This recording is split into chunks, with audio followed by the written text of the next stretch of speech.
I named the artwork I'm working on for this project in Limbo, and looking back, I think it manifested from that feeling of uncertainty during 2020 lockdown.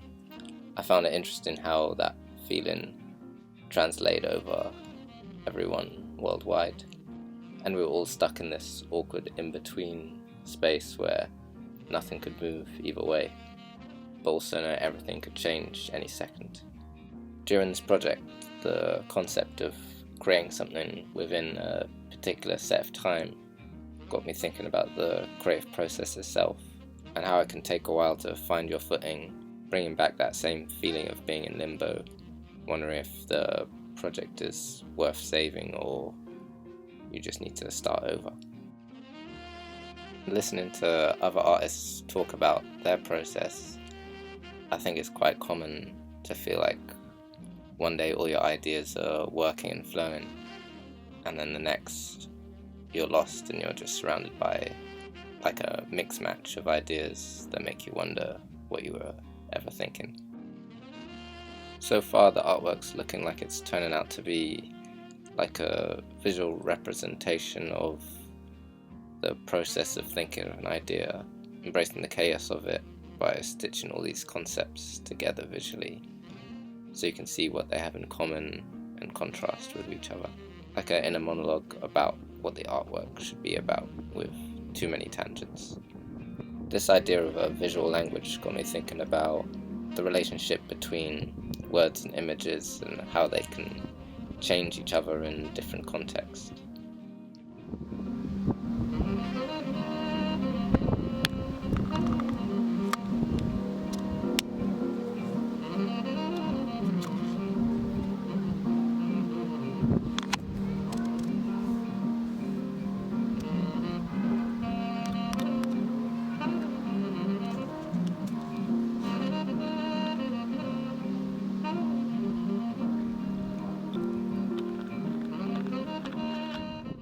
I started thinking about the word limbo and the contrast between the two meanings that came to mind.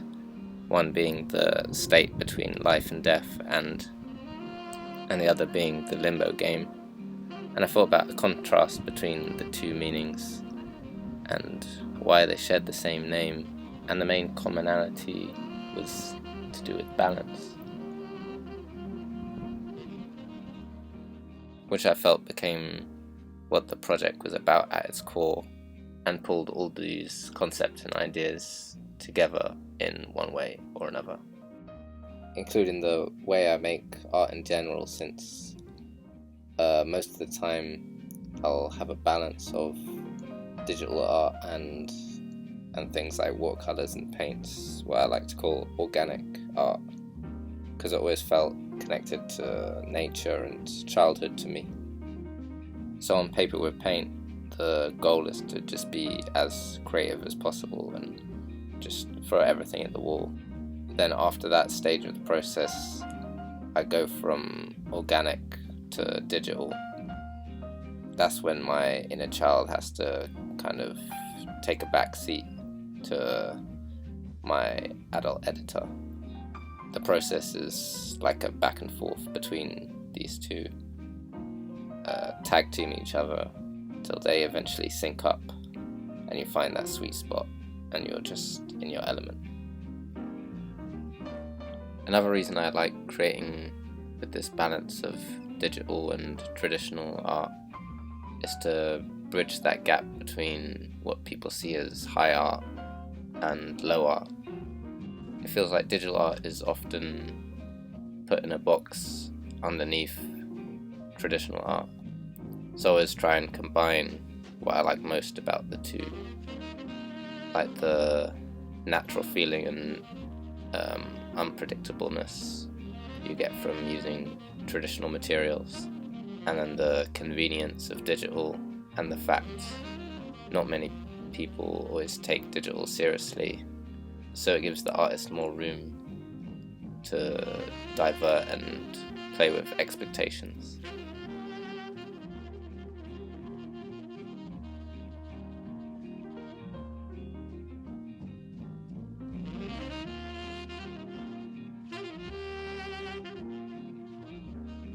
People have told me a lot of my drawings have a nostalgic feel to them,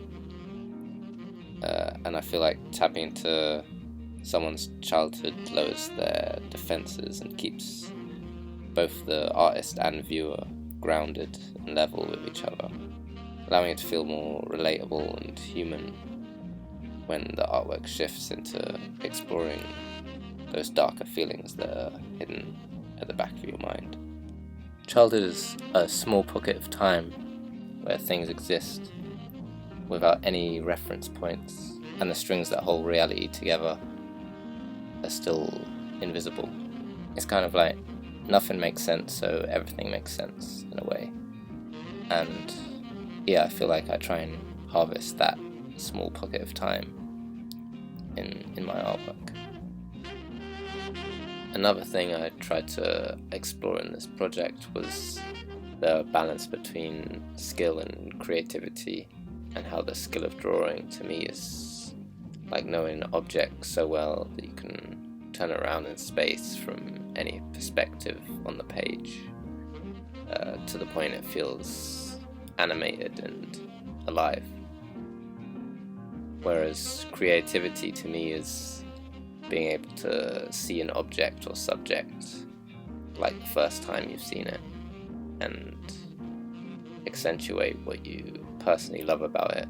Recently I've realized that because I never studied art and I'm just self-taught,